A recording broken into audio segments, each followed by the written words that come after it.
We shall go to the next topic, equipotential surfaces. The definition is an equipotential surface is a surface with a constant value of potential at all points on the surface. That means if you consider a surface, all the points on it have got the same potential. Okay, so if you have got some surface, okay, suppose this is one surface. Now if one point is here and if I take the and if I find another point here, then the potential at these 2 points will be same. So potential on all these points will be same. Then you call that this is equipotential. Okay, equipotential means the value of the potential V is same at every point on that surface. So that is the definition, that if the value of the potential is same at all the points on the surface, then that surface is called equipotential surface. Then we have given two types. Okay, one is spherical equipotential surface. A potential of a point charge is given by V is equal to 1 by 4 pi epsilon naught Q by R. This is the potential if there is a point charge. That means V is constant if R is a constant. So at the R is a distance, Q is same, 4 pi epsilon naught is 0 is same. So the potential value depends on R. So that means from the center the value at the distance R, the value of V is same. So we can say that when you draw this kind of configuration, it will come a spherical equipotential surface. This is my charge Q, and at the point R, this is my radius R, this is my distance R. So at this point, if I complete this, it's a sphere. So this sphere will have the values of potential will be same on this point.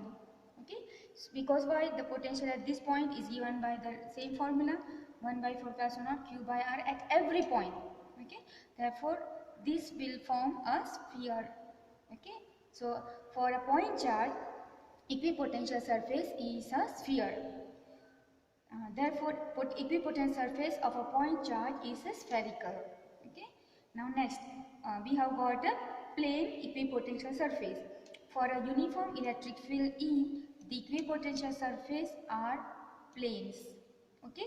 So suppose I have got, and if I have got a point charge, the source for this will be point charge at infinite.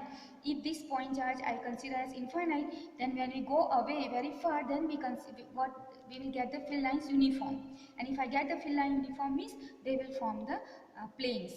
Or second one is infinite plane sheet. If I consider infinite plane sheet, what we have done in class chapter 1, then the electric field will be parallel, and then what we get is a plane. Okay, this kind. So if this is my infinite plane sheet, okay, with the positively charge, the electric field is like this.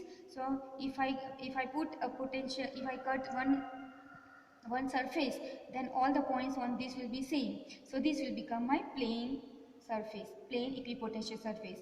Okay, so you consider like this plane sheet, and all the points coming out, all this electric field, if I consider any part of it, okay, a plane, then it will have equipotential surface. Okay, so this is for the plane surface and this is for the spherical surface. Then one property is there given for this, that is very important, that electric field at every point is normal to the equipotential surface passing through that point. So this is my electric field line, this is my equipotential surface. So at this point it is perpendicular, at this point it is perpendicular, at this point perpendicular. Electric field and the potential is perpendicular. Same way here. This is you can consider as a surface, and this is electric field lines.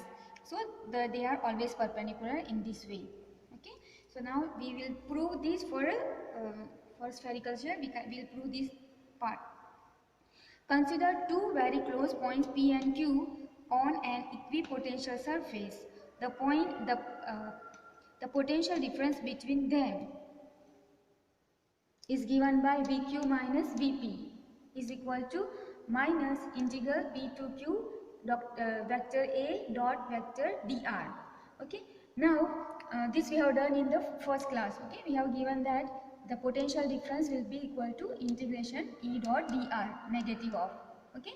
Now we have considered this is my equipotential surface for a point charge. Okay, I am taking 2 points P and Q on this surface. This is sphere, spherical surface. I will take 2 points, and the distance between them is very small. It is dr. and this is the line of electric field. Since P and Q are very close, we can just ignore this integration sign, okay, because they are very close. This integration we do when they are far and we have to do the summation, okay, but here they are P and Q are very close, so we just neglect this integration P to Q and we write that minus E dot dr. Now we know that potential difference on the equipotential surface is same. Okay, so P and Q are on the same surface. Therefore, the potential difference between them is same. So the potential difference will be 0. So I have written VQ minus VP will be 0 answer. Why? Because P and Q are on the same potential. Now what does this mean? This means that E dot dr can be written as E dr cos theta, and this value is 0.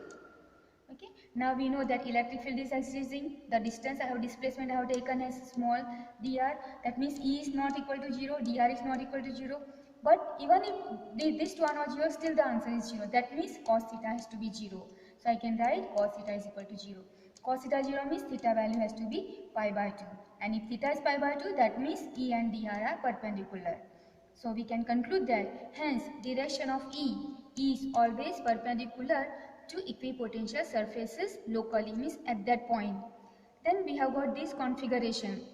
If you have got two positive charge, we know electric field is outward like this, okay, and it is, since both are positive, they will repel here, so there is no electric field here. So now if I this red color dotted line, you can see that will be the equipotential surface. It will be same for negative two charges, okay, and this is dipole. For dipole plus and minus, so electric field lines will pass from here and go to negative, so these are the one, okay. So here electric field will be like this sphere, okay, the sphere, and if I draw a line which is perpendicular to this axis of dipole, plus if it is perpendicular, then the potential on this surface will be 0. Pause.